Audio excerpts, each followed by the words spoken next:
चलिए जी, okay. So good evening everyone.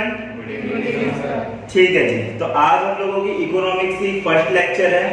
जैसे कि हम लोगों ने अकाउंटेंसी में फर्स्ट लेक्चर में क्या स्टार्ट किया हुआ था बताओ? सिलेबस देखना स्टार्ट किया हुआ था। तो सिलेबस यहाँ पर हम लोग इकोनॉमिक्स का भी सिलेबस देखेंगे। गेट बंद करो। Good evening. इकोनॉमिक्स में भाई देखो, अकाउंटेंसी में हम लोगों का जो एग्जाम होता था, जिसमें हम लोगों को लिखना होता था, कितने नंबर का एग्जाम होता है? 80 नंबर का होता है। 20 नंबर का हम लोगों का क्या रहता है? प्रैक्टिकल रहता है। सिमिलरली हम लोगों का इकोनॉमिक्स में भी क्या रहेगा? 80 मार्क्स का हम लोगों का एग्जाम होगा और 20 मार्क्स का क्या होगा? प्रैक्टिकल होगा। अकाउंटेंसी में हम लोगों के 3 बुक है, वो हम लोगों ने अपने पर्पस के लिए किया हुआ है, लेकिन सीबीएसई ने ऐसा कोई 3 बुक प्रिस्क्राइब करके नहीं रखे हुए हैं। लेकिन हम लोगों का जो इकोनॉमिक्स है, इकोनॉमिक्स में हम लोगों को बेसिकली 2 अलग अलग सब्जेक्ट हैं, 2 अलग अलग बुक हैं। इकोनॉमिक्स में 2 अलग अलग कौन सा बुक है? जैसे 11th क्लास में हम लोग कौन सा बुक पढ़ते थे भाई? एक पढ़ते थे माइक्रो इकोनॉमिक्स और दूसरा क्या पढ़ते थे? स्टैटिस्टिक्स पढ़ते थे। सिमिलरली यहाँ पर क्लास 12th में कौन कौन सी 2 बुक है? एक मैक्रो इकोनॉमिक्स है और एक हम लोगों का कौन सा है? इंडियन इकोनॉमिक डेवलपमेंट है। ठीक है, तो दोनों बुक का जो वेटेज है ना वो 40-40 मार्क्स का है। मैक्रो इकोनॉमिक इंटरेस्टिंग है, लेकिन थोड़ा सा हो सकता है आप लोगों को जोर ज्यादा लगाना पड़ेगा, है ना? कैलकुलेशन वगैरह ज्यादा है, आप लोगों को रैंक थोड़ा सा बढ़ा के रखना पड़ेगा। और दूसरा जो हम लोगों का बुक है वो कौन सा बुक है? Indian economic development. वो मोस्टली हम लोगों का क्या है भाई? थ्योरी है। थ्योरी में चीजें आज के डेट में ऐसे नहीं पूछती कि भाई same to as it is पूछ देंगे, उसके बाद फिर आपको पैराग्राफ लिखना है। लेकिन उसके लिए आप लोगों को क्या अभी क्या पूछता है? मेनली हम लोगों को केस स्टडी बेस्ड पूछ लेता है, एमसीक्यूज ज्यादा पूछता है, ऑब्जेक्टिव क्वेश्चन हम लोगों को ज्यादा पूछता है। तो उसमें क्या है कि जो भी बुक आप लोग रेफर करोगे उसका लाइन बाय लाइन आप लोगों को समझना है। ठीक है, समझना तो सब पूरी की पूरी लाइन बाय लाइन आप लोगों को चीजें समझनी है। मैक्सिमम चीजें जो है मैं आप लोगों को यहाँ पर लिखवा भी दूंगा, है ना? साथ ही साथ में पीपीटी में आप लोगों का क्या भी रहेगा भाई? डिस्क्रिप्शन भी रहेगा। ठीक है, तो क्लास स्टार्ट करने से आज हम लोग इकोनॉमिक्स का फर्स्ट चैप्टर भी स्टार्ट कर देंगे। फर्स्ट चैप्टर जो है वो वही हम लोग थोड़ा कठिन चैप्टर से स्टार्ट करें। ठीक है, सीक्वेंस वाइज जाएंगे हम लोग। ओके, तो हम लोगों की जो फर्स्ट बुक है, फर्स्ट बुक का क्या नाम है भाई बताइए? Macro economics. मैक्रो इकोनॉमिक्स का वेटेज कितना है भाई? 40 नंबर का। सबसे पहला जो चैप्टर है हम लोगों का, वो चैप्टर कौन सा है भाई हम लोगों का? बताओ। National income and related aggregates. इसमें हम लोग क्या निकालना सीखते हैं पता है आप लोगों को? जीडीपी वर्ड सुना है आप लोगों ने? Gross domestic product. National income निकालना सीखेंगे। तो ये चैप्टर भी थोड़ा बड़ा चैप्टर है ना? बुक में अगर आप लोग रिफ्रेशर वगैरह यूज कर रहे होंगे तब फिर उसमें लिखा होगा आप लोगों को सर्कुलर, क्या लिखा हुआ है? सर्कुलर फ्लो ऑफ इनकम, इस तरीके से लिखा हुआ है। हालांकि ये सारी की सारी चीजें हम लोग किसके अंदर पढ़ेंगे भाई? ये हम लोगों का national income and related aggregates के अंदर पढ़ेंगे।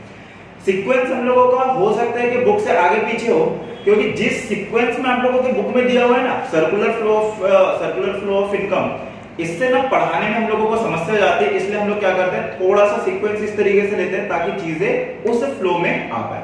तो सबसे पहला ही जो चैप्टर है वो आप लोगों का कितने मार्क्स का भाई? 10 नंबर का है। सेकंड जो चैप्टर है वो चैप्टर आप लोगों का है money and banking. Money and banking 6 number का है, लेकिन बहुत आसान चैप्टर है। ठीक है, ज्यादा आप लोगों को दिमाग लगाने की जरूरत नहीं पड़ेगी। चीजें थोड़ी सी इसमें क्या है कि याद करने वाली जैसी रहती है। थर्ड चैप्टर आप लोगों का जो है वो है आप लोगों का कौन सा? Determination of. ठीक है, एक सेकंड भाई, मेरे को तो पॉइंटर ही नहीं दिख रहा।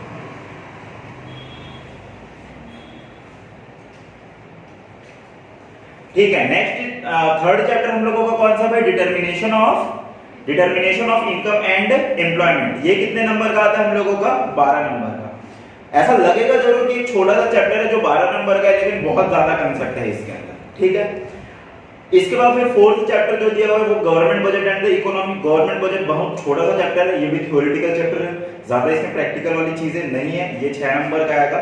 और लास्ट आप लोगों का जो चैप्टर है वो है balance of payment. Balance of payment की थोड़ी सी दिमाग लगाने वाली है, लेकिन फिर भी थ्योरेटिकल है। मेन आप लोगों को जो परेशान करेगा वो परेशान कौन सा चैप्टर करेगा भाई? एक तो ये आप लोगों का नेशनल इनकम कैलकुलेट करने वाला, और ये determination of the income and employment, जिसमें हम लोग क्या चीज सीखेंगे? बेसिकली बोलता ही है determination of income and employment, लेकिन हम लोगों को इसमें एग्रीगेट डिमांड, एग्रीगेट सप्लाई, ये हम लोगों को सीखना है। ठीक है, ओके। इसके बाद जो 6 नंबर के चैप्टर है ये मुफ्त के मार्क्स है। मुफ्त के मार्क्स का मतलब ये है कि मेहनत कम है लेकिन मार्क्स हम लोगों के इसमें ज्यादा है। ठीक है, तो ये किस्सा हम लोगों का किस चीज का हो गया? मैक्रो इकोनॉमिक्स का। ओके, दूसरा हम लोगों का है और कौन सा, Indian economic development. Indian economic development में फिर से हम लोगों को 3 पार्ट में दिया हुआ है, लेकिन चैप्टर हम लोगों के 8 है। हम लोग जिस तरीके से पढ़ाएंगे उसके हिसाब से, ठीक है। 3 मेन यूनिट्स हैं। ये आप लोगों का प्योरली कौन सा बेसिस होगा भाई, थ्योरेटिकल बेसिस ही होगा, ठीक है। चीजें आप लोगों को याद नहीं, समझ के चलना है, तो चीजें आप लोगों को याद हो जाएंगी, ठीक है। इसमें कौन सा है, देखो डेवलपमेंट एक्सपीरियंस 1947 से लेके 1990। इसमें हम लोग बेसिकली क्या पढ़ते हैं पता है, आजादी होने से पहले हमारी देश की स्थिति कैसी थी, उसके बाद फिर हमारी इंडियन गवर्नमेंट जब आई, जब हम लोगों को अपना चार्ज मिला, तो 1947 से लेके 1990 तक हम लोगों ने देश को किस तरीके से चलाया। फिर 1991 में मेजर रिफॉर्म हुआ, इसके बारे में आप लोगों को पता है ना, लिबरलाइजेशन, ग्लोबलाइजेशन और प्राइवेटाइजेशन, उसके बारे में भी हम लोगों को इसके अंदर पढ़ना है। तो आजादी से लेके 1991 तक का हम लोगों को कहां पर पढ़ना है भाई, 12 नंबर का आएगा, वो हम लोगों का फर्स्ट यूनिट है। नेक्स्ट जो आएगा वो हम लोगों का आएगा current challenges facing the Indian economic. इसका मतलब क्या है, हम लोगों की करंट की स्थिति क्या क्या है, जैसे ह्यूमन डेवलपमेंट में क्या स्थिति है, एजुकेशन में क्या स्थिति, इसके लिए भी हम लोगों के बहुत सारे चैप्टर हैं। वो हम लोगों के कितने मार्क्स आएंगे भाई, 20 नंबर के आएंगे। उसके बाद फिर हम लोग अपने नेबर के साथ कंपेयर करेंगे कि उनकी क्या स्थिति है, हमारी क्या स्थिति है। हमारे नेबर कौन कौन है भाई, पाकिस्तान, चाइना, इन लोगों से हम लोगों को अपने आप को कंपेयर करना है। तो वैसे करके हम लोगों का क्या है, इंडियन इकोनॉमिक डेवलपमेंट कितने नंबर का आएगा, 40 नंबर का आएगा। मैक्रो इकोनॉमिक्स भी हम लोगों का 40 नंबर का आएगा, ओके। तो 40 मिला के कितना हो जाता है, 80 मार्क्स का इस तरीके से हम लोगों का सिलेबस है, ठीक है। इसमें ऐसे चैप्टर नहीं, जैसे अकाउंटेंसी में मैंने बताया हुआ था ना कि शेयर और डिबेंचर में मेहनत कम है लेकिन आप लोगों को रिवॉर्ड ज्यादा है, तो वैसे उस सेंस में हम लोगों को यहाँ पर वैसे चैप्टर नहीं मिलेंगे, लेकिन कुछ चैप्टर जरूर ऐसा मिलेगा हम लोगों को जिसमें मेहनत ज्यादा है, ठीक है। तो वो चैप्टर हम लोग अभी ही चालू करेंगे, आज चालू करेंगे, ठीक है। तो आज हम लोग कौन सा चैप्टर स्टार्ट करने वाले हैं भाई, national income and related aggregate. First chapter जो बताया था मैंने, कितने मार्क्स का आता है भाई, 10 नंबर का आता है। अच्छा, इसको लिखोगे क्या आप लोग, सिलेबस लिखोगे, चलो लिख लो, सिलेबस लिख लो, हो गया। चलिए जी, देखिए जब आप लोग अपने कोई भी रिफ्रेशर लोगे ना, तो रिफ्रेशर में किस तरीके से चैप्टर है पता है, सबसे पहले है इंट्रोडक्शन टू मैक्रो इकोनॉमिक्स, फिर है आप लोगों का सर्कुलर फ्लो ऑफ इनकम, और उसके बाद है आप लोगों का क्या, national income and the related aggregate. तो नेशनल इनकम वाली जो बात है ना, वो थोड़े से लेट चालू होती है। हम लोग भले टॉपिक का नाम डाल के रखे हुए national income and the related aggregate, हम लोग एनसीईआरटी के हिसाब से थोड़ा सा सीक्वेंस को मॉड्यूल करके चलते जाएंगे, ठीक है। तो लेकिन फिर भी हम लोग, क्योंकि आज हम लोगों का फर्स्ट लेक्चर है, मैक्रो इकोनॉमिक्स का ही फर्स्ट लेक्चर है, तो हम लोग आप लोगों को ये जानना जरूरी है कि भाई कि ये जो सब्जेक्ट है हम लोगों का मैक्रो इकोनॉमिक्स, क्या मतलब होता है इसका। 11th क्लास में है ना, जो लोग मेरे साथ पढ़े हुए थे, मैक्रो इकोनॉमिक्स और माइक्रो इकोनॉमिक्स, जब मैं माइक्रो इकोनॉमिक्स स्टार्ट कराया था तब मैंने आप लोगों को डिफरेंस बताया हुआ था। माइक्रो इकोनॉमिक्स का मतलब क्या होता है, मैक्रो इकोनॉमिक्स का क्या मतलब होता है, बताइए जी क्या डिफरेंस है माइक्रो और मैक्रो में। माइक्रो अच्छा, उदिता क्या बोल रही, सर करके बोली, चलो बताओ माइक्रो इकोनॉमिक्स का क्या मतलब है, क्या डिफरेंस है माइक्रो में, आई और ए का। आई का मतलब क्या है, इंडिविजुअल, मतलब कि माइक्रो इकोनॉमिक्स में हम लोग जो स्टडी करते हैं ये इंडिविजुअल की करते हैं। इंडिविजुअल का क्या मतलब होता है कि मतलब आप मेरे डिमांड की स्टडी कर रहे हो कि मेरे पास अगर इनकम इतनी होगी तो मैं कितना डिमांड करूंगा, प्राइस इतनी होगी तो मैं कितना डिमांड करूंगा, प्राइस इतनी होगी तो सप्लाई में कितना करूंगा, मेरी स्टडी कर रहे हो, मेरे धंधे की स्टडी कर रहे हो, मैं जिस इंडस्ट्री में काम करता हूं उस इंडस्ट्री की स्टडी कर रहे हो, तब हम लोग क्या बोलेंगे कि ये आप माइक्रो इकोनॉमिक्स के बारे में बात कर रहे हो। और मैक्रो में ए आता है, ए का मतलब क्या होता है, एग्रीगेट, मतलब कि सारी की सारी चीजों को हम लोग जब जोड़ के देखते हैं तब हम लोग क्या बोलेंगे कि हम लोग मैक्रो इकोनॉमिक्स की बात कर रहे हैं, ओके। ये जो माइक्रो और मैक्रो है ना, ये माइक्रो और मैक्रो मैं नेक्स्ट स्लाइड में लेके चलता हूं। ये जो माइक्रो और मैक्रो, ये कौन से वर्ड से आया हुआ है पता है, मैक्रो। मैक्रो आया हुआ है आप लोगों का मैक्रोज वर्ड से। किस वर्ड से आया हुआ है भाई, ये सारी की सारी बात आप लोगों को लिखनी पड़ेगी, ठीक है, लेकिन अभी नहीं, मैं आप लोगों को अलग से टाइम दूंगा। ये जो मैक्रो वर्ड आया है, ये मैक्रोज वर्ड से आया है, और उस मैक्रोज का क्या मतलब होता है भाई, लार्ज, है ना। जब हम लोग ग्रुप की स्टडी करते हैं तब हम लोग किसके बारे में बात करेंगे भाई, मैक्रो के बारे में बात कर रहे हैं, ओके। माइक्रो कौन से वर्ड से यूज हुआ है भाई, हम लोगों का डिराइव कहां से हुआ है, ये जो माइक्रो वर्ड है, ये माइक्रो वर्ड डिराइव हुआ है हम लोगों का, बोलो माइक्रोज वर्ड से डिराइव हुआ है, ठीक है, जिसका क्या मतलब होता है, स्मॉल, इंडिविजुअल, जैसे कि मैंने आप लोगों को अभी बता दिया है, ओके। माइक्रो इकोनॉमिक्स के बारे में बात करें तो माइक्रो इकोनॉमिक्स के बारे में मैंने आप लोगों को 11th क्लास में ही बताया हुआ था। किसके किसके बारे में बात करते हैं भाई हम लोग? इंडिविजुअल यूनिट, एक अकेले व्यक्ति के बारे में, एक परिवार के बारे में बात कर रहे हो। जैसे आप मेरे घर की इनकम के बारे में, मेरे परिवार की इनकम के बारे में बात कर रहे हैं तो वो भी किसके अंदर आएगा? माइक्रो इकोनॉमिक्स के अंदर आएगा। मेरे धंधे के बारे में बात कर रहे हो तो ये भी किसके अंदर आएगा? माइक्रो इकोनॉमिक्स के अंदर। भिलाई में रहने वाले जो लोग हैं, है ना, जो कोचिंग इंडस्ट्री, उसकी क्या स्थिति? तो केवल और केवल भिलाई के बारे में बात करो तो भी, और उसमें भी स्पेसिफिक कोचिंग इंडस्ट्री के बारे में बात करो तो वो भी किसके अंदर आएगा? हम लोगों के माइक्रो इकोनॉमिक्स के अंदर आएगा। जैसे कि और जब हम लोग माइक्रो इकोनॉमिक्स के बारे में बात कर रहे हैं तो माइक्रो इकोनॉमिक्स में हम लोग कुछ माइक्रो इकोनॉमिक्स की थ्योरी पढ़ते हैं और दूसरा हम लोग माइक्रो इकोनॉमिक्स के वेरिएबल, मतलब पढ़ाई किस किस चीज के करते हैं और हम लोगों के काम में क्या क्या चीज आने वाला है। माइक्रो इकोनॉमिक्स में हम लोग कौन कौन सी चीज पढ़े हुए थे? लॉ ऑफ डिमांड पढ़े हुए थे। क्या होता है लॉ ऑफ डिमांड भाई? जब हम लोगों की प्राइस बढ़ेगी कमोडिटी की तो बढ़ेगी तो डिमांड क्या होगा भाई? कम होगा। जब प्राइस कम होगा तो डिमांड बढ़ेगा। ये लॉ ऑफ डिमांड होता था। सिमिलरली लॉ ऑफ सप्लाई हम लोगों का पॉजिटिव रिलेशन। तो मतलब डिमांड और सप्लाई की बात किसमें की जा रही है भाई? माइक्रो इकोनॉमिक्स में की जा रही है। ओके, सिमिलरली हम लोग प्रोड्यूसर इक्विलिब्रियम के बारे में बात कर रहे थे। भाई प्रोड्यूसर कहां तक बेचना चाहेगा? एक लिमिट तक बेचेगा, उससे ज्यादा अब वो बेचेगा नहीं। क्यों? क्योंकि उसको भाई अपनी प्रोडक्ट सेलिंग को बढ़ानी है तो प्राइस को कम करना होगा। लेकिन एक लेवल ऐसा आ जाएगा जहां पर सेलिंग प्राइस और कॉस्ट बराबर हो जाएगा। लेकिन हम लोग माइक्रो इकोनॉमिक्स में नहीं घुसते, चलो छोड़ो। सिमिलरली हम लोगों ने और क्या चीज देखी थी भाई? कंज्यूमर इक्विलिब्रियम, मतलब कंज्यूमर को कितना ज्यादा सेटिस्फेक्शन मिलता है, कितना ज्यादा पानी पूरी खाएगा तो उसका मैक्सिमम सेटिस्फेक्शन होगा। ये सारी की सारी चीजें हम लोग किस में देखते थे? माइक्रो इकोनॉमिक्स के अंदर देखते थे। सिमिलरली इसके वेरिएबल्स में क्या क्या देखा था? डिमांड ऑफ कमोडिटी देखे थे हम लोग, सप्लाई ऑफ कमोडिटी देखे थे, प्राइस कैसे निकलता है, ये सारी की सारी चीजें, प्रॉफिट कितना अर्न करेगा, ये सारी की सारी बातें हम लोग किसमें देखे थे भाई? माइक्रो इकोनॉमिक्स के अंदर। तो ये बातें तो हम लोगों ने पढ़ ली है। लेकिन मैक्रो इकोनॉमिक्स में क्या पढ़ना है जी? मैक्रो इकोनॉमिक्स में देखिए, it is that part of the economic theory which simply is the study of the aggregate economic unit of the economy। मतलब क्या हुआ? मतलब कि अगर कहीं मैं पूरे के पूरे भारत देश या पूरी की पूरी छत्तीसगढ़ के अंदर बात कर रहा हूं कि भाई छत्तीसगढ़ के अंदर लोग कितने ज्यादा एजुकेटेड हैं, तो मैं किसकी बात कर रहा हूं? मैक्रो इकोनॉमिक्स की बात कर रहा हूं। ठीक है, मैं यहां पर देख रहा हूं कि जेंडर रेशियो क्या है, कितने मेल है कितने फीमेल है, तो ये किसकी बात कर रहा हूं? मैं मैक्रो इकोनॉमिक्स की बात कर रहा हूं। कितने ऐसे लोग हैं जो अनएम्प्लॉयड है, तो ये किसकी बात कर रहा हूं? ये मैक्रो इकोनॉमिक्स। मतलब पूरे के पूरे देश, पूरी की पूरी एक इकोनॉमी, एक अर्थव्यवस्था की बात करूंगा तो ये किसकी बात हो रही है भाई? मैक्रो इकोनॉमिक्स की। देखो, macro economics study the problem at the level of the economy as whole. Economy का क्या मतलब होता है? अर्थव्यवस्था। जैसे कि छत्तीसगढ़ की अपनी अर्थव्यवस्था है, भाई हमारे भारत देश की अपनी अर्थव्यवस्था है, तो उस तरीके से हम लोग क्या बोलेंगे? उसकी स्टडी। जैसे कि आप बोल रहे हैं कि भाई श्रीलंका बहुत बुरी स्थिति में है, तो बुरी स्थिति में है, पाकिस्तान बुरी स्थिति में, प्राइस बढ़ रहे हैं, तो भाई प्राइस बढ़ रहे हैं तो क्या किसी एक व्यक्ति के लिए बढ़ रहे हैं क्या? नहीं भाई, सारे के सारे लोगों के लिए बढ़ रहे हैं। तो हम लोग क्या बोलेंगे कि ये जो स्टडी मैं कर रहा हूं कि प्राइस बढ़ रही, किस कारण से बढ़ रही, कौन कौन से फैक्टर है, तो मैं किसके अंदर आएगा? ये मैक्रो इकोनॉमिक्स के अंदर आएगा। ओके, जैसे हम लोगों ने वहां पर माइक्रो इकोनॉमिक्स की थ्योरी देखी थी, वहां वैसे ही हम लोग यहाँ पर मैक्रो इकोनॉमिक्स की भी थ्योरी देखेंगे। किन किन चीजों के बारे में बात करेंगे? देखिए, theory of the general price level. जैसे हम लोग जनरल प्राइस लेवल का मतलब क्या होता है भाई? कि आम तौर पे एक देश में कितनी महंगाई है, इन्फ्लेशन कितना है, इन्फ्लेशन के बारे में बात कर रहे हैं भाई। जैसे कि हम लोग बोल रहे हैं कि पाकिस्तान के अंदर एक साल में सारी की सारी प्राइस लगभग 50% से बढ़ चुकी है। इन्फ्लेशन वहां से 50% से बढ़ चुका है। इसका मतलब हर एक वस्तु 50% से लगभग बढ़ गई है। हम लोग ऐसे बोल रहे हैं, तो ये सब चीज हम लोग किसके अंदर पढ़ते हैं? मैक्रो इकोनॉमिक्स के अंदर पढ़ते हैं। Theory of the national income, भाई किसी देश की जीडीपी कितनी है, पर कैपिटा इनकम कितनी है, ये सारी की सारी बातें हम लोग किस में पढ़ेंगे?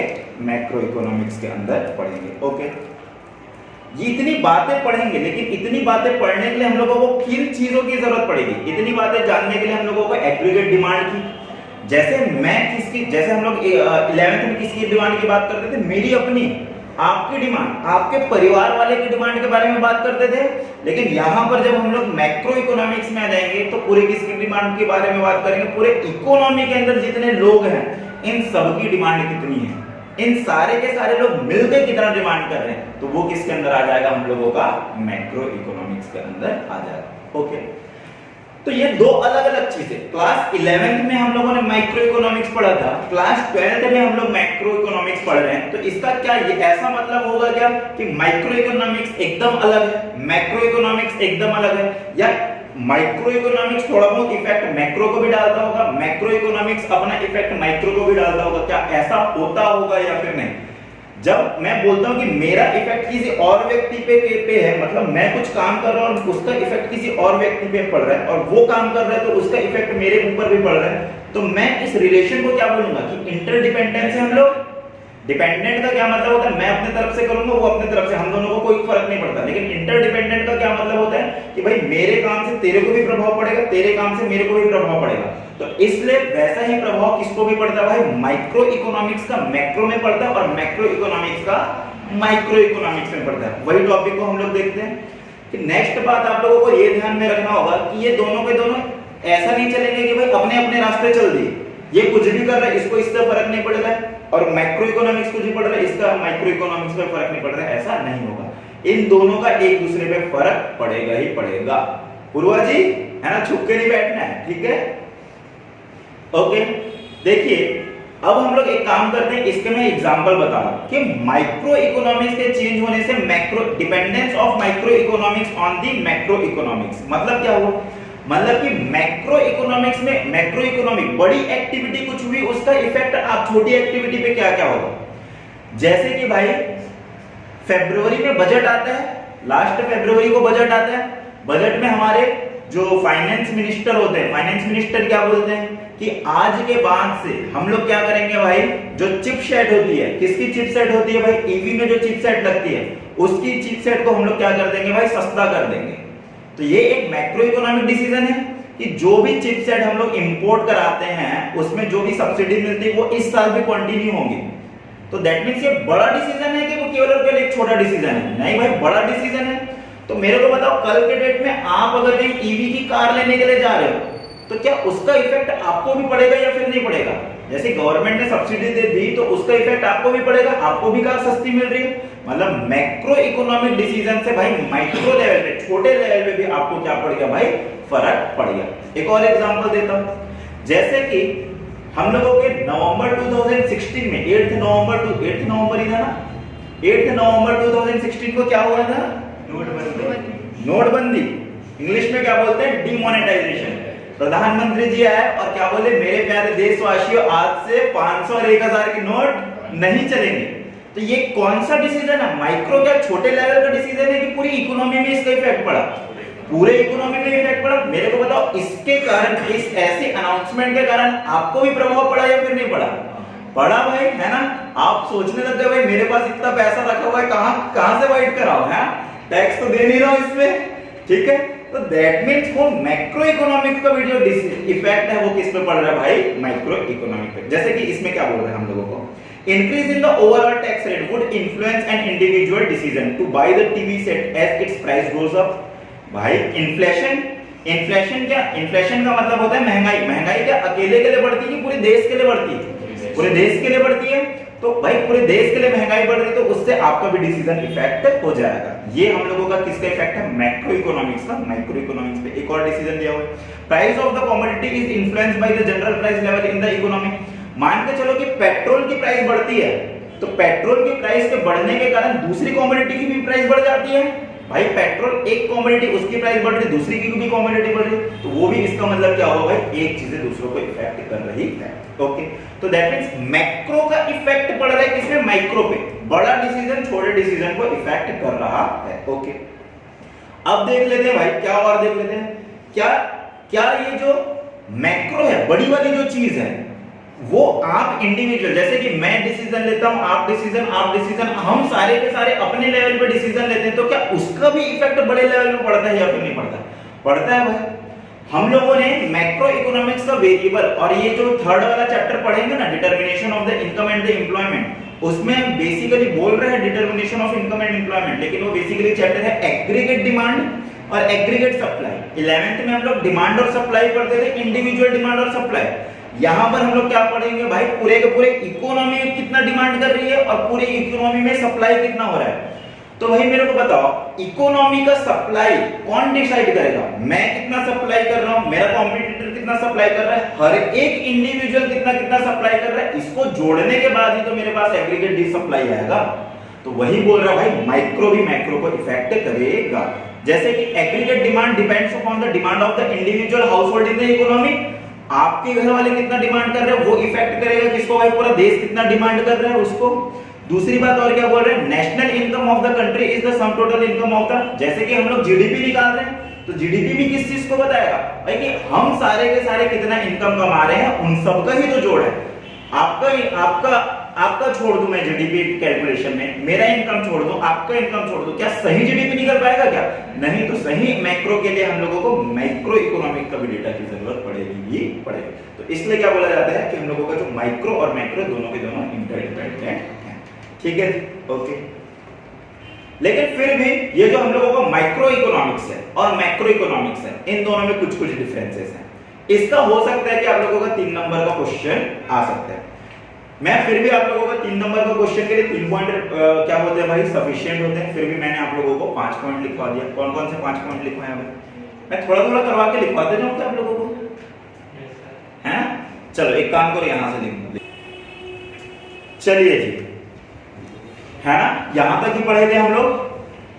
ये इंट्रोडक्शन में ही आता है आप लोगों का। ठीक है, मान के चलो कि आज हम लोग पहला वाला जो आप लोगों के रिफ्रेशर में जो पहला वाला चैप्टर है ना, उसको हम लोग कंप्लीट कर देंगे इस टॉपिक के बाद। ठीक है, ये लिखा है आप लोगों का क्या, difference between the micro economics and the macro economics. ठीक है, माइक्रो इकोनॉमिक्स और मैक्रो इकोनॉमिक्स हम लोगों ने देखा तो सही कि वो दोनों एक दूसरे को प्रभावित करते हैं, लेकिन इसका ये मतलब नहीं है कि माइक्रो इकोनॉमिक्स और मैक्रो इकोनॉमिक्स दोनों सेम है।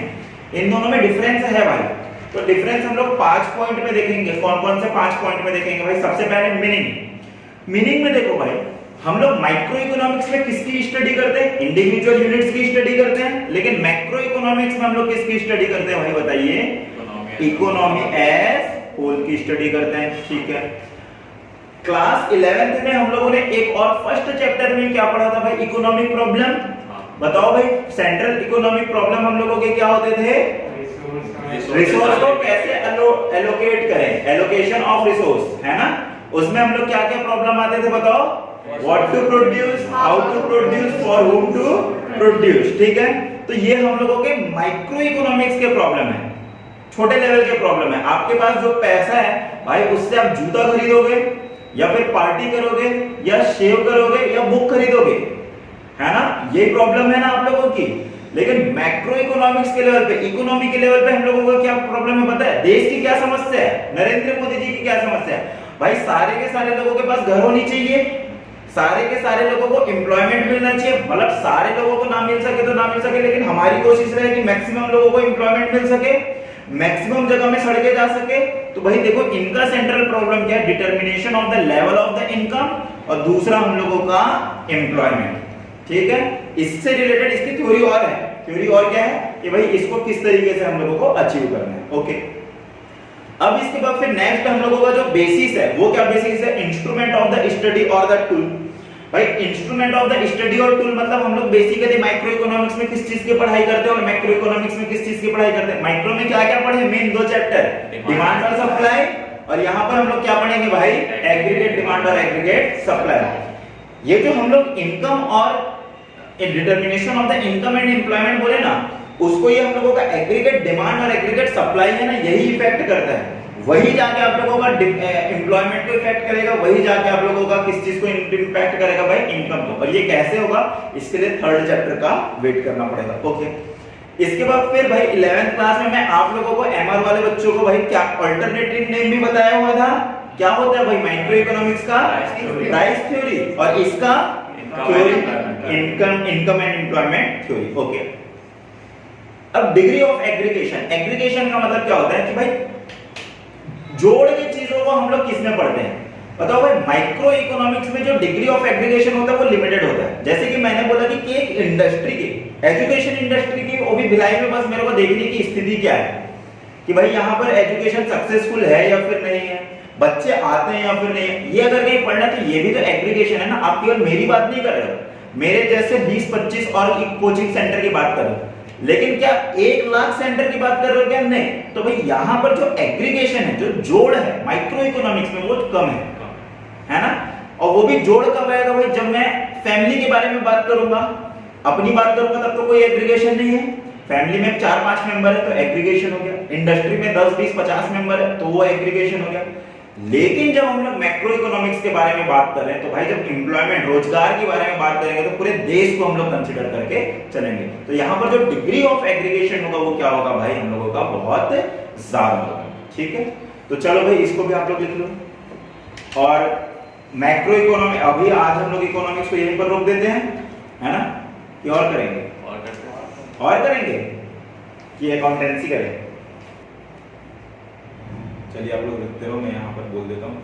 ठीक है जी, आज के लिए इतना ही इसमें इकोनॉमिक्स में, और बाकी हुई चीज हम लोग कब करेंगे? कल करेंगे। ठीक है, चलो रिकॉर्ड बंद कर देते हैं।